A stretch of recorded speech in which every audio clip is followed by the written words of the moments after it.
Estamos grabando. Bueno, ahí estamos grabando. Alguien en el grupo, no me acuerdo quién era, había comentado acerca del tema de las fotos truchas, como decimos acá.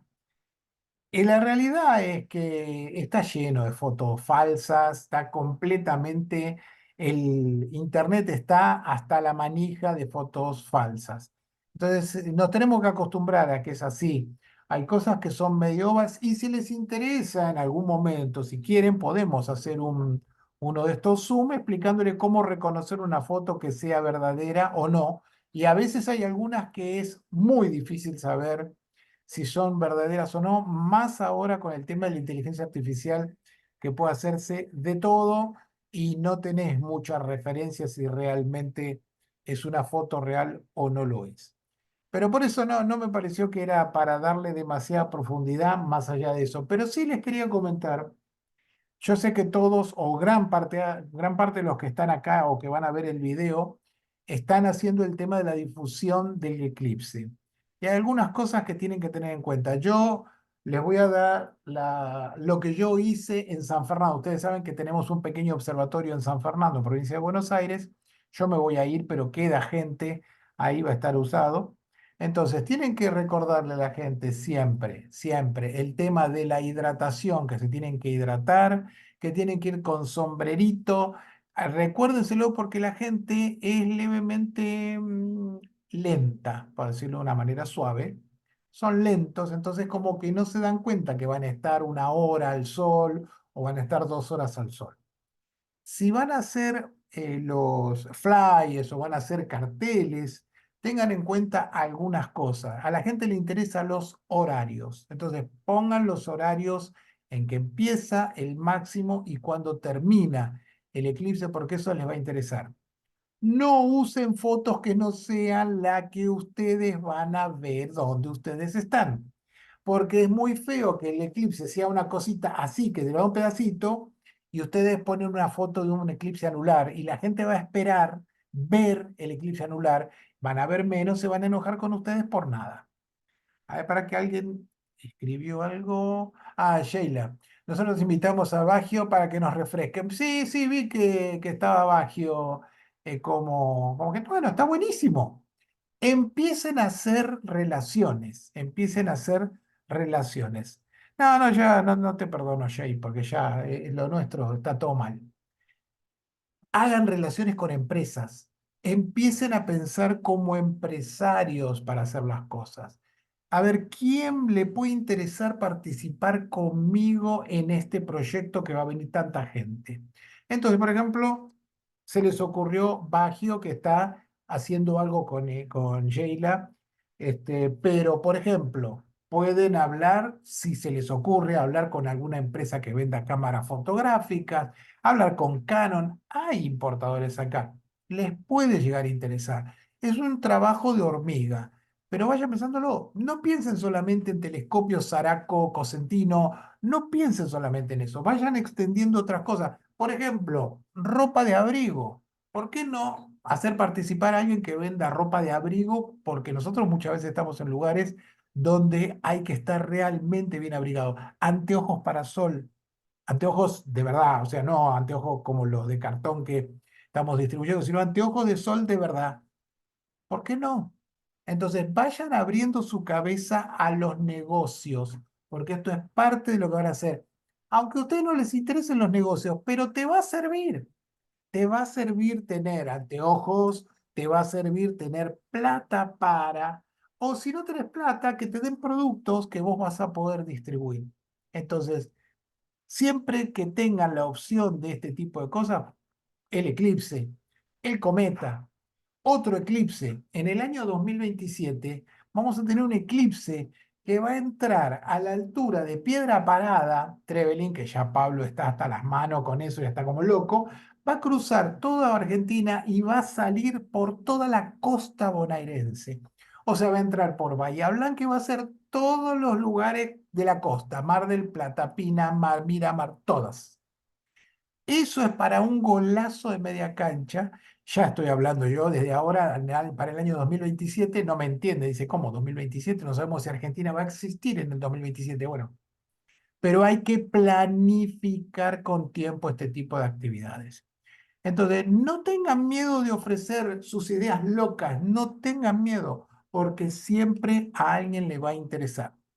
Entonces, de nuevo, planifiquen bien, sean serios con lo que hacen. O sea, si le decís al tipo que voy a hacer esto, esto y esto, háganlo. Qué sé yo, me mandaron los 10.000 anteojos, me podría haber puesto a venderlos. No, fueron entregados todos, porque justamente la seriedad que uno tiene que mostrar va por ese lado. Siempre hay que decir lo que uno va a hacer y entonces siempre va a salir bien. Entonces tengan en cuenta estos pequeños detalles para la gente. Por ejemplo, en San Fernando, en el observatorio nuestro, hay 2 pisos. En el piso de arriba hay como sillas, vamos a prepararlas. Vamos, yo no voy a estar, digamos, Aramo dijo el mosquito. Van a poner sillas como para que la gente pueda subir porque empezamos a invitar público y estimamos que ya posiblemente vayan 200 personas con un lugar que no tenemos espacio para eso. Entonces hay que planificar la circulación que va a tener, la comodidad de la gente. Vamos a poner una computadora que está ahí con el Stellarium para que vean cómo va evolucionando el eclipse. O sea, pones el eclipse centrado y que coincida con el tiempo real y van a ir viendo cómo evoluciona el eclipse. Una pavada, pero te llena un espacio. También hay una tele, vamos a pasar videitos de astronomía o en su defecto poner TN, que seguramente van a estar transmitiendo a morir el eclipse y chao. Pero vayan pensando en armar cosas. No se achiquen, no se asusten, van a poder hacer muchas cosas, pero hay que animarse. Lo único que hay que hacer es hay que animarse. Bueno, no sé si quieren comentar algo, si no les muestro el PowerPoint que armé. Va, en realidad el PowerPoint que me robé y modifiqué porque no es mío, pero ahora es mío. Así que, bueno, les muestro entonces. Aguárdenme un cachito que vamos a empezar. Tiene que ver con el asunto de la luz que no vemos, porque en general la gente no sabe que la luz está compuesta por un montón de energías diferentes más allá de la luz visible, y esto nos da muchísima información astronómica, y es un tema interesante para comentar. En este caso, no sé si vale la pena hacer mucha profundidad en esto con turistas, pero sí es importante que ustedes sepan que esto se utiliza y cómo se utiliza. Por eso, justamente, era el interés de mostrarles este PowerPoint. Ahí tienen, creo que lo están viendo ya, ¿no? ¿Sí? Sí, lo vemos. Perfecto. Bueno, entonces, vamos a hacerlo, es medio largo, vamos a empezar desde el principio de la historia. Este es el famoso Tycho Brahe. ¿Y por qué Tycho Brahe? Porque el tipo era uno de los primeros que empezó a hacer observaciones serias del cielo a simple vista porque todavía no existía el telescopio. Ahí lo tienen con su nariz de plata porque saben que perdió la nariz en un duelo por una mujer. eh, Hacían estas cosas hace muchos años, y el tipo andaba con su nariz de oro o de plata según la circunstancia. Pero este fue el primero que utilizaba instrumentos como estos. Fíjense que no hay óptica en ninguna parte. Y eran bastante difíciles de usar los telescopios porque requerían ayudantes. Es imposible usar este tipo de instrumentos una sola persona. ¿Por qué? Porque hay que medir desde varios lugares a la vez, hay que movilizar aparatos a veces bastante grandes, muchas veces eran de bronce. Entonces, realmente es sorprendente todo lo que lograron medir y hacer a simple vista y con instrumentos tan rudimentarios como estos. Consulta, Posteriormente, ¿cómo? consulta, ¿el cráter de la Luna se ve el nombre de esta persona? Sí, sí, sí, exactamente. Uno de los Bien. cráteres más importantes de la Luna y el que uno siempre saca, que parece un chichón que tiene ahí un circulito y que salen líneas desde ahí, ese es el cráter Ticho o Tico. Depende de dónde esté. Se escribe Ticho, pero le dicen Tico. A ver, entonces, este pobre tipo, con esa cara, es el que inventó el telescopio realmente. A este lo robó descaradamente Galileo. Y la mayoría de la gente piensa que el inventor del telescopio fue Galileo. Galileo fue el que lo utilizó astronómicamente, pero el que diseñó la óptica, que se dio cuenta que poniendo dos lentes se lograba ampliar una imagen de lejos, una imagen distante, fue Hans Lippershey. Entonces, la única diferencia que hay es que este hombre lo diseñó y Galileo lo utilizó para mirar para arriba. Y descubrió que en realidad es bastante claro. Fíjense que ha pasado hoy, o cuando lanzaron el Hubble, se empezaron a hacer un montón de descubrimientos. Hay como un pico de descubrimiento. ¿Por qué? Porque tenés un instrumento tan superior a todo lo anterior que es como que nadie lo hubiera visto antes. Lo mismo pasó con el James Webb. Se lanzó el James Webb y se está empezando a descubrir un montón de cosas. Bueno, esto pasó también con Galileo. Imagínense que se pasó de ver a simple vista a tener un instrumento súper rudimentario como este. Hoy en día sería desastroso como telescopio. No tenía, el más grande telescopio que utilizó Galileo era un refractor de 7 centímetros de diámetro. O sea, a los estándares de hoy es un juguete prácticamente. Pero como era el primero que hacía esto, vio los cráteres de la Luna, porque los cráteres de la Luna están justito un poco más allá de la capacidad de nuestros ojos. Ninguna persona a simple vista puede ver un cráter realmente. Con el telescopio se llega, y bueno, ahí son los primeros dibujos que hizo de la Luna. Acá tienen alguna cosa más, fíjense que este probablemente Chicho, también como decía José Luis, fue el primero también en ver las manchas solares, cosa también que era muy revolucionaria porque supuestamente todo lo que estaba allá arriba tenía que ser puro e inmaculado, y las máculas son las manchas. Entonces, ¿cómo podía ser que tuviera máculas el Sol? Pero bueno, es parte de todo esto que sucedió históricamente desde el año 1600. Y lamentablemente, asociándolo al eclipse, Galileo se quedó ciego al tiempo por mirar el Sol sin filtro. También descubrió las fases de Venus. Fíjense que cómo va mostrando, cómo veía que iba cambiando la fase. Júpiter, cómo lo veía, o Marte, que eran prácticamente círculos. Galileo fundamentalmente vio las lunas e intuyó los anillos de Saturno. No es que los vio realmente como eran. Fíjense que el dibujo es parecido, pero no corresponde. Era algo que él vio, parecía que había algo raro en Saturno y nada más. Y estos son los dibujos que hizo de las lunas de Júpiter, las lunas galileanas. Justamente se llaman galileanas porque fue el primero que las vio y fue el primero que las registró y fue viendo cómo se movían alrededor de Júpiter, lo cual también era súper revolucionario porque supuestamente todo giraba alrededor de la Tierra y había descubierto un objeto a los cuales había cuatro estrellitas que giraban alrededor de Júpiter. Era realmente muy revolucionario. Todos los descubrimientos que hizo, fíjense que fue sorprendente todo lo que pudo ver. Y no es que era un buen telescopio, simplemente era mejor que ver a simple vista. De hecho, se cree que descubrió Neptuno ciento y pico de años antes del descubrimiento real, porque justo había una conjunción de Júpiter con Neptuno, coincidían y él lo marcó como una estrella, pero le puso una marca como que se dio cuenta que estaba raro, pero no hace más referencia que esa. Bueno, si él lo hubiera seguido, hubiera descubierto Neptuno 150 años antes del descubrimiento oficial. Y después el otro monstruo de la física, Isaac Newton, uno de los más grandes para todos los científicos de todas las épocas, uno de los más grandes cerebros de la ciencia, fue Isaac Newton. Donde estuvo el tipo descolló, donde se metió, hizo desastres, descubrimientos, matemáticas asociadas del movimiento gravitacional, hasta esto que es lo que nos interesa hoy, que es la luz. ¿Qué hizo?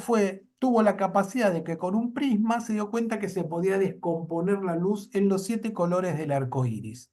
Era muy sencillo el sistema en el cual vos hacías pasar una de luz blanca, la luz blanca está hecha con todos los colores, Y el prisma lo que hace es como cada color dobla, entre comillas, en un ángulo diferente, se descompone en los distintos colores del arco iris.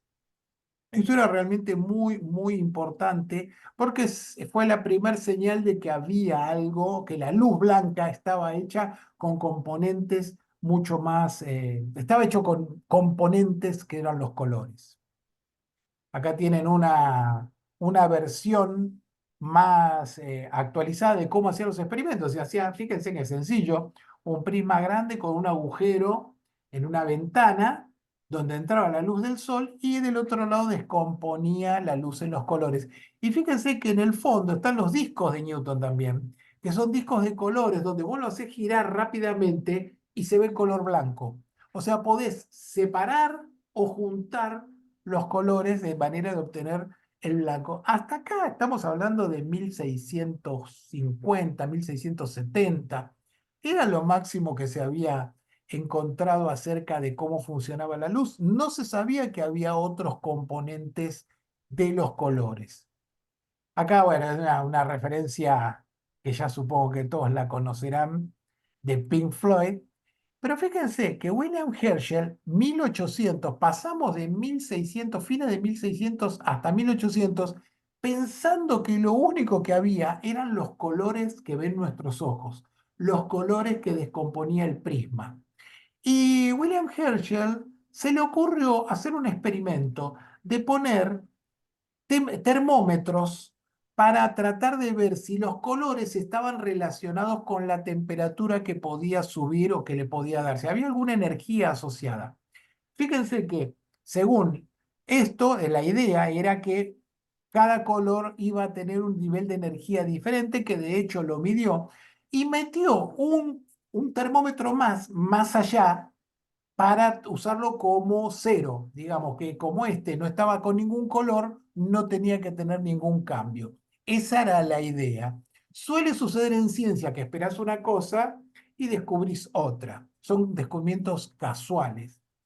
Entonces, esta era la idea que tenía de con un prisma descomponer, entonces ver los distintos colores, ven que la luz visible en el azul subió un poco la temperatura, en el rojo más, y este teóricamente más allá del rojo no tenía que hacer nada y subió más todavía. Descubrió la radiación infrarroja. Justamente, fíjense, insisto, qué casual, qué descubrimiento tan importante y está hecho por casualidad. Este es el origen de saber que hay otros colores más allá de los que ven nuestros ojos que están y que forman lo que hoy conocemos como el espectro electromagnético. Fíjense, ahora, del otro lado del rojo, o sea, lo que está más allá del rojo o debajo del rojo, si quieren, se llama infrarrojo, perdón, y lo que está más allá del violeta es ultravioleta. Entonces a estos se van a acordar cómo es entonces el orden. El infrarrojo, el rojo, todos los colores, hasta el azul violeta y luego el ultravioleta. Hasta acá era el descubrimiento de las radiaciones más allá de lo visible. Fíjense que acá tienen los colores para nuestros ojos, que la realidad es que ven que este numerito que está acá abajo, lo que representa es la longitud de onda. Uno puede interpretar que la luz son ondas que se están moviendo en el espacio.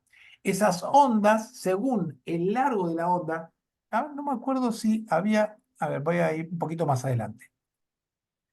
Son ondas como estas, muy, digamos que son similares a esto, obviamente no es lo mismo porque las ondas de luz se mueven en el vacío y estos son ondas físicas.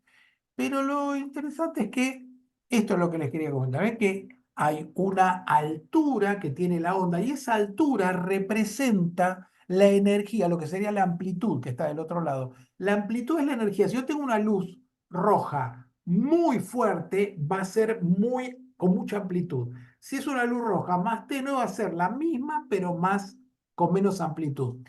Y la longitud de onda que está del otro lado, o sea, el largo de la onda, me da el color. Cuanto más larga es, se va poniendo más roja. La roja es más larga, la azul es más cortita, o la violeta es más cortita. Esto les quería, por eso me adelanté un poquito porque me pareció que era más interesante verlo al revés. Entonces, ¿qué fue lo que descubrió Newton? Descubrió este pedacito de colores que ven nuestros ojos.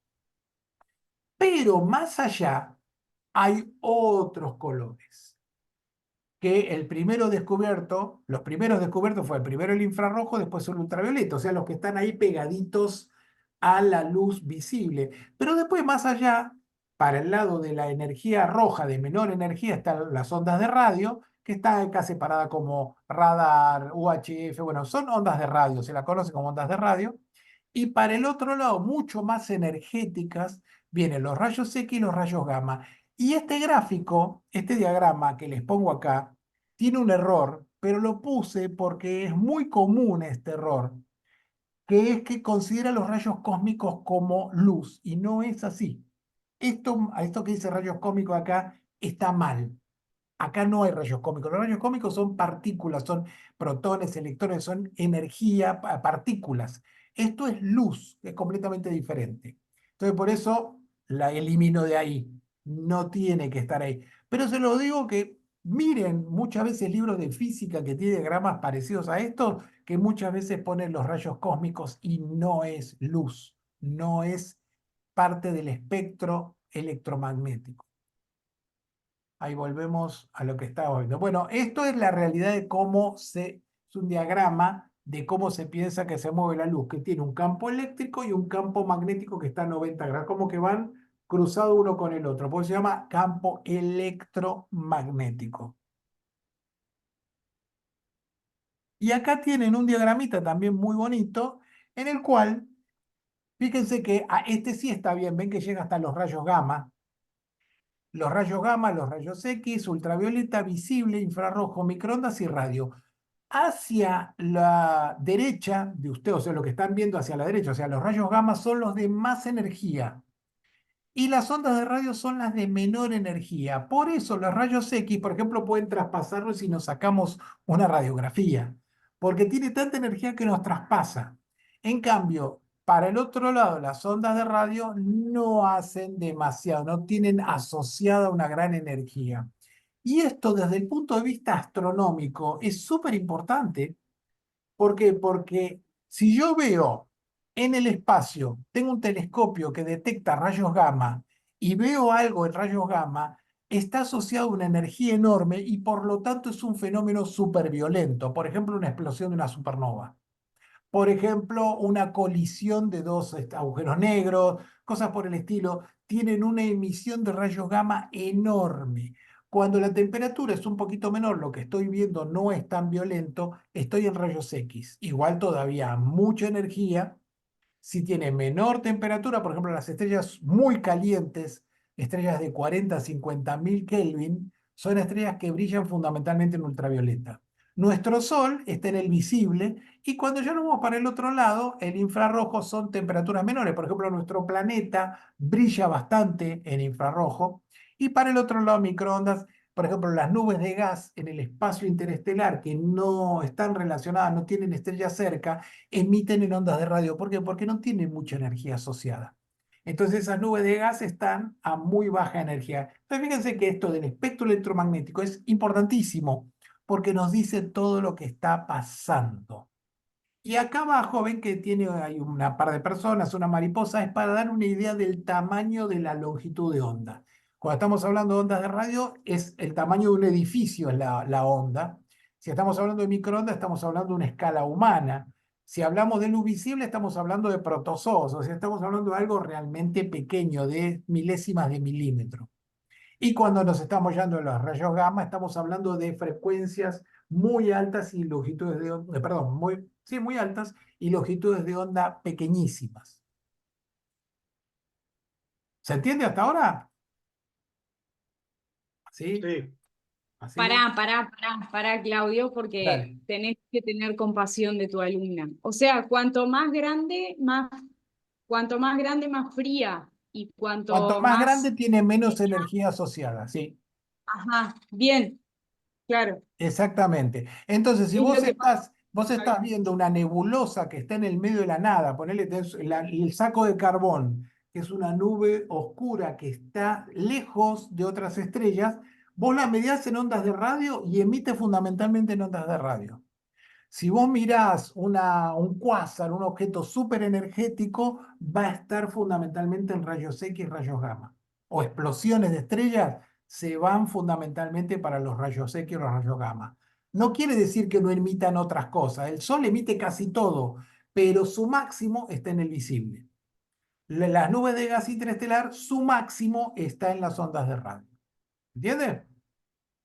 Ahora, Claudio, Sí, una pregunta, que vos decís que el rayo gamma es el más alto, más energético. Quiere sí. decir que es el que tiene el mayor pico de cresta. Sí, o sea, es el máximo que tiene en cuanto vos, lo que puedas recibir del universo es el pico máximo, está en rayos gamma. Como vos habías dicho, cuanto más alta era el pico de la cresta, más No, energético no, no, era. no, no, no, no, no, no, perdón, perdón, perdón, perdón. Eso es otra cosa, ese es el nivel de energía que está viniendo. O sea, Ah, si yo comparo, ponele un fotón de color rojo y un fotón de rayos gamma, el rayo gamma es muchísimo más energético que el rojo. Pero si yo agarro y tengo mucha luz roja, va a tener una amplitud más alta. Pero igual la energía de los rayos gamma es mucho, muy superior. ¿Se entiende? pero, ¿por qué está la energía del rayo gamma? ¿Qué es lo que le da mayor energía? Simplemente, bueno, eso no es que le den una, o no hay un motivo, la naturaleza es de esa manera, pero tiene que ver con la frecuencia que lleva y la gran energía asociada que lleva ese tipo de luz. De hecho, no es que hay, esta es una división que hacemos nosotros para entender, pero la realidad es que los rayos gamma y la luz visible son iguales, solamente que tiene una longitud de onda muy cortita y mucha energía asociada. Pero si yo pudiera de alguna manera, que hay, puedo transformar un color en otro. Se puede hacer eso. Pero esto es simplemente colores, que más allá de los colores que ven nuestros ojos, hay otros colores. Viajan a la velocidad de la luz. Es luz, pero una Sí, luz muy energética o una luz de baja energía. Pero a nivel de cada uno de los fenómenos asociados. Pero, por ejemplo, si yo tengo, puede ser una luz muy fuerte, pero de baja energía. claro, claro. Sí, es Una medio pregunta, confuso. Entiendo que es medio confuso Pero, como o primera sea, está una, dado. aproximación. Sí, no, está bien, está bien. Quiere decir que, bueno, está bien, digamos que No, sí. por ejemplo, si vos tenés un rayo gamma, rayos X, ponés la mano y te la traspasa. La luz roja no, porque no tiene tanta Sí, energía asociada. claro, Pero vos podés tener una luz súper fuerte que va a tener una amplitud mayor, pero no te traspasa porque no tiene energía asociada. Es más fuerte, pero no hay energía asociada. está bien, está bien. No, no una estás muy pregunta, convencido, pero bueno, si quieren después lo vemos más. Vayan madurándolo y después lo veremos. ¿Rayos gamma una- emite una supernova cuando explota? ¿Cómo, cómo? ¿Rayos gamma emite una supernova cuando Sí, explota? el pico máximo en una supernova explotando está en rayos X y rayos gamma. Está ahí, ¿no?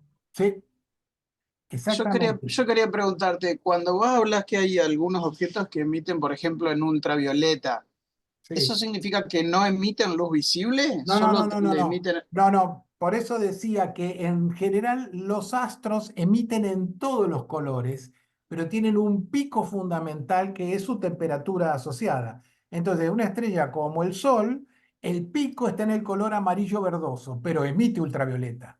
Pero mucho menos. Si vos ves las divisiones, acá está el pico y va bajando hacia los bordes. Entonces, prácticamente el Sol también emite rayos X, rayos gamma, pero es mínimo comparado con la que emite en visible, que es su pico máximo. Perfecto, Eh, gracias. Ustedes quieren saber demasiadas cosas, entonces se complica. Así que fíjense que acá tienen de nuevo el espectro y fíjense que esto es lo interesante, que nuestros ojos ven un pedacito de todo lo que hay. Si nosotros nos limitamos a lo que ven nuestros ojos y solamente usamos telescopios en visible, nos perdemos casi toda información importante. Por eso es tan relevante tener observaciones en otros colores que no son los que ven nuestros ojos. Es extremadamente importante eso. Y esto que me pareció, esto es de Sergio Escauso, me pareció muy interesante para que tengan una idea de nuestra limitación. Si nosotros extendiéramos a toda la Argentina el espectro electromagnético, desde los rayos gamma hasta las ondas de radio, lo que ven nuestros ojos corresponde a nada más que 3 centímetros. O sea, nosotros vemos ese pedacito y el resto nos lo perdemos. Entonces, fíjense que acá está de nuevo asociada desde las frecuencias más bajas hasta la más alta, rayos gamma, bueno, rayos cósmicos de nuevo, rayos gamma, rayos X, hasta las ondas de radio. Si eso midiera la Argentina, nosotros podemos ver el equivalente a 3 centímetros nada más. Estamos súper limitados en lo que podemos llegar a ver del universo y de todo, en realidad. Entonces, esto es lo que nosotros vemos en visible. Vemos acá una imagen de Saturno, una imagen de Júpiter, vemos galaxias, pero siempre con estas formas tradicionales que ya hemos visto, la nebulosa del anillo. No hay problema. Pero ¿qué es lo que no llegamos a ver? Lo que no llegamos a ver es otra cosa. Fíjense acá arriba, a la derecha dice rayos gamma, rayos X, visible, infrarrojo, microondas. Fíjense que esto es la Vía Láctea. Es una foto de toda la Vía Láctea. Fíjense que acá están las nubes de Magallanes, acá está la mayor, acá la menor, 47 Tucán. O sea, esto es todo el cielo. Acá en el centro está la zona de Sagitario o Escorpio. Este es Antares. Fíjense cómo se ve. Acá está la Cruz del Sur. No sé si me siguen. Acá está el saco de carbón. Esto es lo que vemos nosotros en visual. Vamos a ir viendo cómo se ve en distintas frecuencias o colores que nos llegan a ver nuestros ojos. Fíjense en rayos gamma, o sea, la alta energía. Fíjense que se perdió casi todo, pero queda la faja de la Vía Láctea. ¿Por qué? Porque ahí está la mayor parte de objetos supercalientes que están en esa faja de nuestra galaxia. Entonces, fíjense que si nosotros no tuviéramos esta información, nos perdemos gran parte de entender cómo funciona la galaxia, en este caso. Acá fíjense en rayos X, cómo ya cambia la cosa. Fíjense que inclusive se ven por acá arriba, ven que se ve como una pluma que sale por arriba. Eso se llama North Galactic Spur, que es una cosa que se descubrió hace 30, 40 años, que aparentemente algunos asocian que es una gran burbuja que hay alrededor de nuestra galaxia, invisible. Fíjense cómo cambia completamente la visión de la Vía Láctea solamente por cambiar en la energía que estamos detectando. Acá volvimos al visual, el infrarrojo. Fíjense que acá el infrarrojo lo que me está mostrando son las nubes de gas y polvo que hay, porque lo que está haciendo es detectar las nubes que están más o menos calentitas. Y esto es en ondas de radio, microondas. Ven cómo cambia completamente. Igual fíjense que se ve la nube de Magallanes, acá están, pero la Vía Láctea es como que cambia un montón dependiendo de la frecuencia donde yo la estoy mirando. Acá tienen onda de radio un poquito más lejana. Entonces, ¿qué hace la astronomía? La astronomía es, un astrónomo agarra estos distintos colores y va viendo los objetos. Ah, mira, este objeto emite mucho de esto, entonces puede hacer un modelo de cómo funciona ese objeto. Si yo tengo un objeto que emite muchísimo en rayos gamma y no emite tanto en ondas de radio, intermedio en visual, puedo ir armando un modelo de cómo funciona. Así trabajan los astrónomos y nos pueden después contar, che, mira, en esta región está pasando tal cosa. ¿Por qué? Porque hacen este tipo de observaciones. Entonces, la luz no visible es importantísima.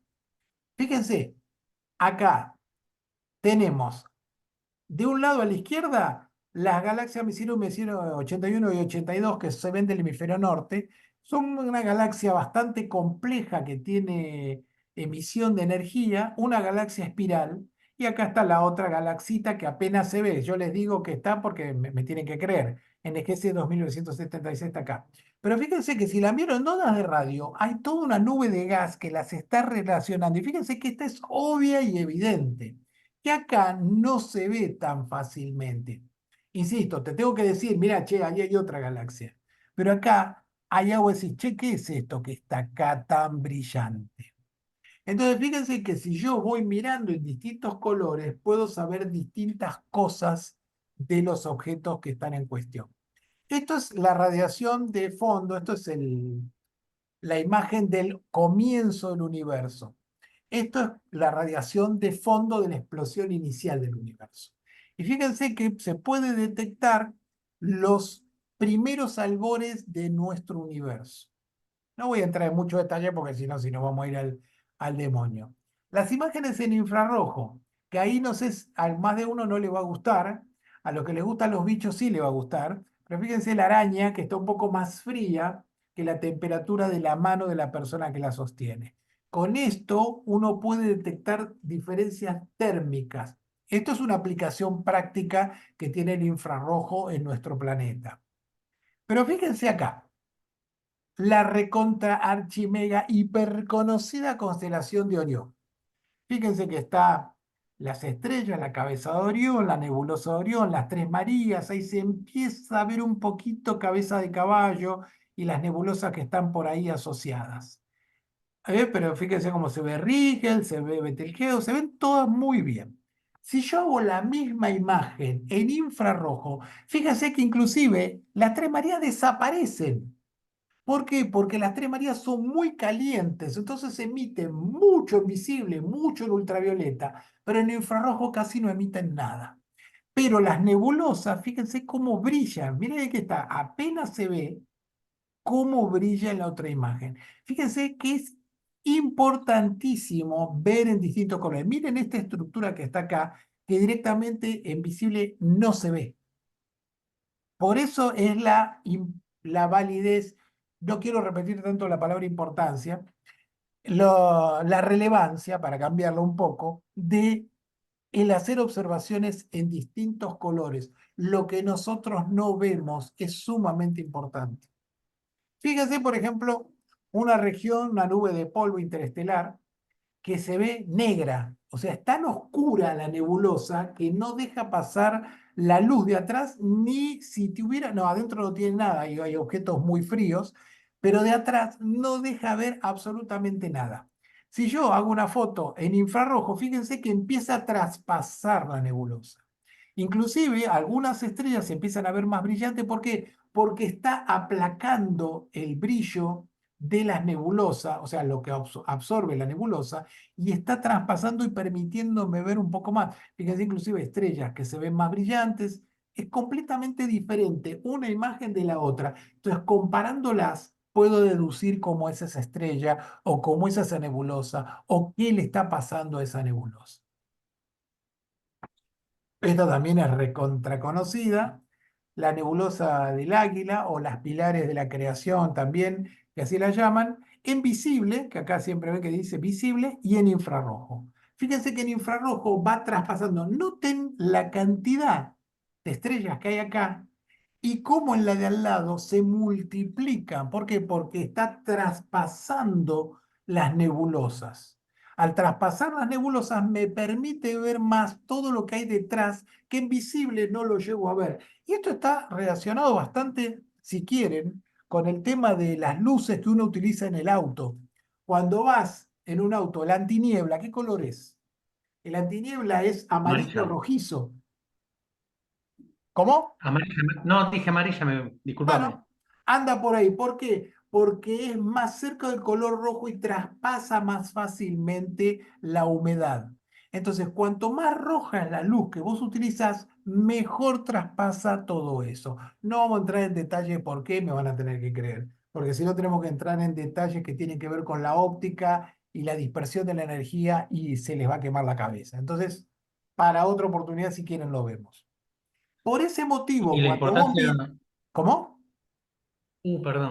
perdón, la importancia que tiene también en observar un objeto y aplicarle filtros, ¿no? Nos da una imagen Exacto, más parecida a un 3D. exactamente. Vos si aplicás filtros, lo que haces es realzar detalles. Y esos detalles te permiten afirmar mejor cómo es el modelo o qué tan bueno es el modelo que estás haciendo acerca del objeto. Entonces, es fundamental el uso de filtros, pero noten en serio cómo acá no se ve nada y acá está lleno, inclusive estas cuatro que son recontra brillantes, directamente no existen en la imagen visual. Entonces, es sumamente importante poder hacer este tipo de observaciones. Y lo que les comentaba, que las primeras imágenes que se hicieron del centro de la Vía Láctea, del centro de nuestra galaxia, no fueron en visual, porque en visual hay tanta nebulosa en el medio que no te permite llegar a verla. Entonces, ¿cómo se hicieron? En infrarrojo, porque el infrarrojo permite traspasar mejor las nebulosas. Y las ondas de radio, directamente toda la galaxia es transparente. Entonces, el primer mapa real, medido de la Vía Láctea, mostrando los brazos espirales, se hizo en la década del 60 en ondas de radio, con radiotelescopios. Porque justamente en visual no se ve nada, llegás a ver hasta acá nomás, porque enseguida las nubes interestelares no te permiten ver lo que hay del otro lado. Esto, bueno, ultravioleta, que se puede usar para esto, pero el ultravioleta también te permite realzar objetos supercalientes como esta, por ejemplo, Rigel, o la misma nebulosa de Orión, donde se ve mucho más cómo se extiende la nebulosa. E inclusive, fíjense que acá este grupito, que no es muy notable en visible, se ve claramente en ultravioleta. Acá tienen, esta foto es espectacular. Esta imagen es la galaxia Andrómeda, que no vemos fácilmente desde acá, en visible, que es una imagen que hemos visto todo, que de hecho muchas veces la hemos fotografiado, aún desde acá. Y si la miro en ultravioleta con el telescopio Chandra, fíjense cómo limpia y si estoy viendo la parte caliente nada más de la galaxia. Estoy viendo los objetos más calientes de la galaxia, que es donde se están formando estrellas, donde están las principales objetos calientes. Y fíjense que inclusive, noten que acá está el núcleo, fíjense que pasa esta nube por acá, que es esta, pasa este brazo, que es este que está acá, y hay otro brazo acá que no se llega a ver fácilmente en visible. Se pueden hacer muchísimos descubrimientos utilizando otros colores, otras frecuencias, o como decía José Luis, usando filtros. Las imágenes en rayos X tiene una energía tan alta que entonces yo puedo traspasar directamente el objeto en el caso de una radiografía, pero acá tienen la galaxia Andrómeda y en rayos X el centro de la galaxia que me permite detectar objetos ultracalientes, ultraenergéticos que están en el centro de la galaxia Andrómeda. No es tan fácil hacer desde nuestra galaxia, ¿por qué? Porque como estamos en el plano mirando y hay mucha nube, es difícil traspasar con este tipo de energía. Pero como la Andrómeda está medio torcidita, la vemos, podemos espiar el núcleo y se ve perfectamente toda la estructura de objetos súper energéticos que están en el centro. Bueno, rayos gamma. En los rayos gamma se utilizan a nivel industrial, por ejemplo, para ver fallas en los materiales. Podemos llegar a ver las estructuras, las fallas que tenga estructurales un objeto, pero también se pueden llegar a ver estos objetos tremendos, como por ejemplo el núcleo de nuestra galaxia, que tiene, a pesar de la nebulosidad que hay en el medio, es tanta la energía que viene del centro que se llega a detectar bastante bien el núcleo de la Vía Láctea. El pulsar Vela, que es un objeto energético que está en la constelación de Vela y que, si se dieron cuenta, en todas las otras imágenes también estaba en casi todas las frecuencias. Y noten esto, un blazar. Pues sí, ¿qué es un blazar? Es un cuásar, es un objeto que está a miles de millones de años luz de distancia, pero tiene tanta energía en el núcleo de esa galaxia que se llega a detectar como uno de los objetos más brillantes del cielo. Esto es como si nosotros nuestros ojos vieran en rayos gamma, veríamos una faja tremendamente brillante que es la Vía Láctea, el pulsar Vela y el blazar 454.3. Esos serían los objetos más brillantes del cielo. Fíjense, insisto, cómo cambia completamente nuestra visión del universo dependiendo de las frecuencias que yo utilice para ver, incluyendo el Sol. Fíjense que acá tienen el Sol en distintas frecuencias, distintas energías, cómo cambia completamente la estructura de lo que yo estoy viendo. Y acá, bueno, también, no, ya estamos terminando. Fíjense que el Sol, lo que hablábamos antes, que había preguntado, me parece, Leonardo, que el tema de que un objeto emite determinados ultravioleta y no los otros, sí, fíjense que el Sol emite en todos lados, emite en ondas de radio, en microondas, en infrarrojo y en visible. Cada uno me va a mostrar algo diferente. Por eso es tan importante. Fíjense, en ultravioleta, en rayos X me muestra zonas súper energéticas y fíjense, en rayos gamma también emite. ¿Por qué? Porque hay partes muy energéticas del Sol que están emitiendo ese nivel tan alto que va en rayos gamma. Acá tienen también otros objetos la vimos antes, la galaxia que eran dos, que eran tres en realidad, que una no se veía, estaba Messier 81, Messier 82 y NGC 25, no me acuerdo el número, que estaba ahí al lado. Bueno, una de ellas es esta.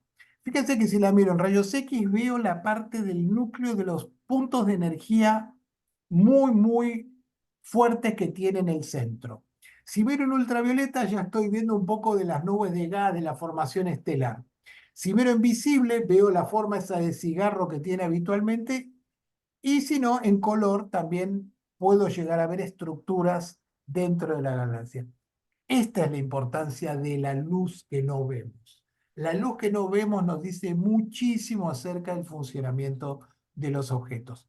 Miren, esta de nuevo, lo que más se mira muchas veces es Andrómeda. Acá tiene Andrómeda en infrarrojo, en visible y en otro infrarrojo. O sea, depende de donde yo esté mirando el infrarrojo, estoy viendo diferentes partes. Por ejemplo, 24 micrones, en 70 o en 160. Se llama infrarrojo cercano o lejano. O sea, el infrarrojo cercano es el que está ahí no más de lo visible, del azul, del rojo. En cambio, cuando ya se va más cerca de las ondas de radio, se llama infrarrojo lejano. Entonces, fíjense qué bien que se ven todas las estructuras internas, inclusive que acá parece que hay como una especie de remolino en el centro de Andrómeda, que en visible ni soñando se llega a ver. Finalmente, ya estamos terminando. Tenemos un problema con esto de tratar de ver distintos colores, que es nuestra atmósfera. Nuestra atmósfera nos permite respirar, pero también nos impide ver.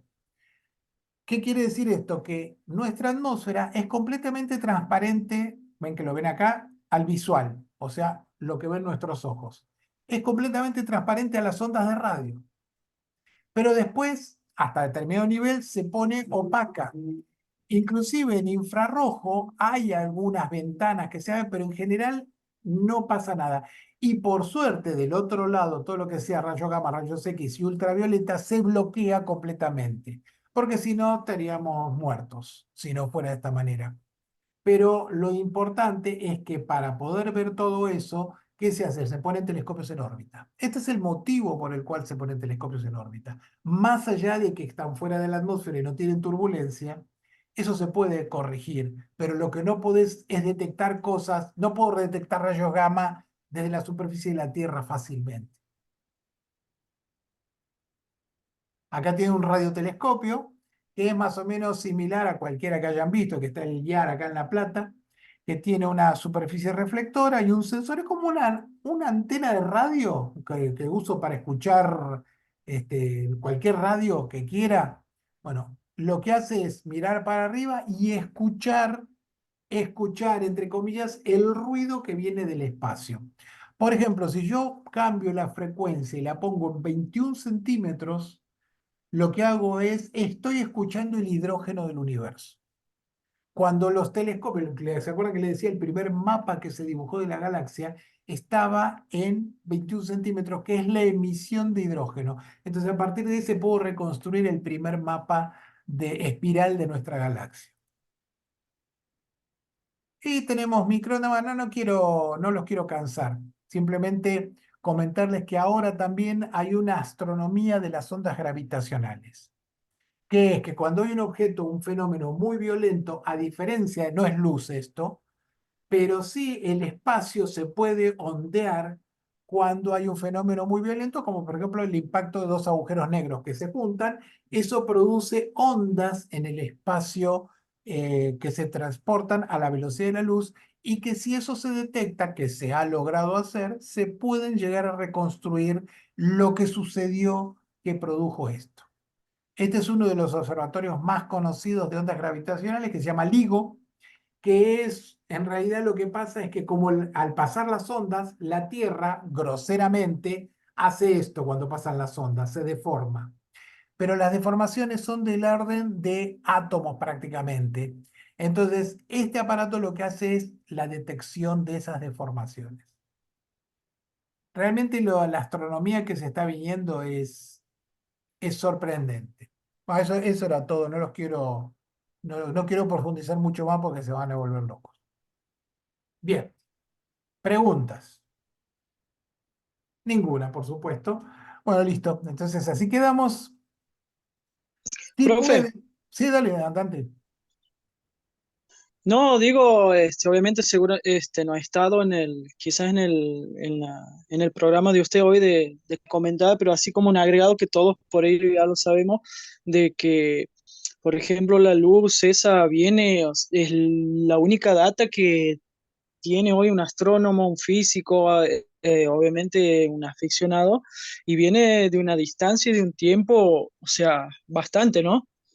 Eso Exactamente. por un lado, y la otra, nada más, también como agregadito, el tema, es todo un tema, ya que usted estaba hablando de una cuestión de atmosférica que tenemos como dificultad, también la concientización, obviamente, de la contaminación lumínica, ¿no? Sí. Eso como dos agregados, nada más. No, está perfecto, está perfecto. Me gusta que tiren más información porque eso está bueno para ir ampliando también. Sí, lo que estamos viendo en el espacio, ya creo lo saben todos, es el pasado. Lo que estamos viendo justamente es el pasado. Y es una suerte que la velocidad de la luz sea una determinada en particular, porque si fuera infinita no sabríamos nada. Porque si la velocidad de la luz, si llegara instantáneamente del otro lado del universo, veríamos el universo tal cual es hoy y eso no nos permitiría aprender evolución, porque si yo miro a 50 millones de años luz, estoy viendo cómo eran las cosas hace 50 millones de años y así sucesivamente. Entonces, si yo miro más lejos, estoy viendo la evolución del universo. O sea, es sumamente importante este dato. Y si yo miro además en distintas frecuencias, puedo reconstruir el mapa general de cómo es el universo. Pero fíjense, recién se empezaron a hacer observaciones en otros colores a partir de la década del 50. O sea que hasta 1950 estábamos absolutamente limitados a lo que era lo visual y nos faltaba todo el resto. A partir del 50 se empezaron a lanzar globos que tenían sensores infrarrojos. Luego, en la década del 60, algunos satélites que empezaron a ver sí, en ultravioleta y en rayos X. Y a partir de ahí vino la explosión de investigación y de lanzamiento de telescopios para lograr ver todas las frecuencias con una muy, muy buena definición. Que es lo que hoy, por suerte, tenemos. Una muy buena definición. ¿Vieron lo que era Andrómeda? Cómo se veía toda la estructura de los brazos espirales. Eso hace 50 años era impensable tener muy buena definición de una fotografía en infrarrojo. No vamos a entrar en detalle de por qué, pero tiene que Profe, ver. La definición de un objeto que yo estoy viendo tiene que ver con el color que lo estoy viendo. Cuanto más grande la longitud de onda, por ejemplo, ondas de radio, es más difícil obtener una buena imagen. Para que tengan una idea numérica, acá en el Parque Pereira Iraola está el radiotelescopio de 30 metros de diámetro. 30 metros de diámetro. Es enorme. Mira en la frecuencia de luz emisión de hidrógeno, o sea, 21 centímetros. Eso significa que un objeto que mide menos que el tamaño de la luna, aparente, no lo ve, es un manchón. No llega a definir la luna. En cambio, un telescopio común, unos binoculares, nuestros ojos ven muchísimo más a pesar de que sean tan pequeños. ¿Por qué? Porque vemos en una frecuencia mucho más corta. Está relacionada la definición de un instrumento astronómico con la luz con la cual está viendo. Entonces, tener imágenes de muy alta calidad en infrarrojo, en ondas de radio, es muy difícil y requiere arreglos de telescopios que se llaman interferómetros, pero no vamos a entrar en esos detalles en este momento porque ya deben estar bastante quemados como para seguir profundizando en esos temas. Consulta, para el tema para Sí, ver así en ultravioleta y todo eso, ya son equipos muy especiales, porque en infrarrojo te pongo un filtro y saco con el telescopio sin problema, pero en infrarrojo, sí, lo que en pasa es que, ultravioleta ya cambia, ¿no? Qué claro, difícil. no, ni porque en realidad el problema que tenés en el ultravioleta es que enseguida la atmósfera lo absorbe. Ah, Entonces bueno, podés entrar muy poquito en el ultravioleta. El infrarrojo podés ir un poquito más allá, pero el infrarrojo cercano, o sea, el infrarrojo que está cerca del rojo. Pero cuando vos sí, hablas de infrarrojo lejano, tenés que necesitas o un globo para poner un telescopio arriba o un satélite, porque si no, lo absorbe justamente la atmósfera y la humedad lo absorbe también. Por eso hay muchos telescopios infrarrojos que están en alta montaña para tratar de evitar la humedad que hay al nivel de ambiente superficial. Entonces, estos Canarias, telescopios que están a Atacama. 3, 4 mil metros de altura o 5.000 están haciendo algunos. ¿Por qué? Porque evitan toda la parte de humedad que absorbe el que absorbe el infrarrojo. ¿Dudas? Así. No, ya está. Bueno, Digo, profe, ahí ya lo último, lo mío, ¿no? Decía que creo que esto ha sido hace poquito, ¿no? Hace días atrás, que increíble, obviamente por el telescopio espacial James Webb, que ha sacado la galaxia Andrómeda y ha descubierto que todavía hay galaxias detrás de la misma galaxia Andrómeda, ¿no? sí. Sí, el tema es justamente lo que decía antes. Vos si estás mirando una galaxia, estás viendo polvo, polvillo y nubes a veces frías, que absorben muchísimo la luz. Entonces, como el James Webb es infrarrojo, traspasa fácilmente esas nebulosas y se ve lo que está atrás. Entonces, se están descubriendo montones de galaxias nuevas desconocidas previamente simplemente porque está Andrómeda delante que la tapa. ¿Sí? Es así nomás. Bueno, chicos, voy a dejar de grabar. Entonces, gracias por escucharlo y bueno, adiós.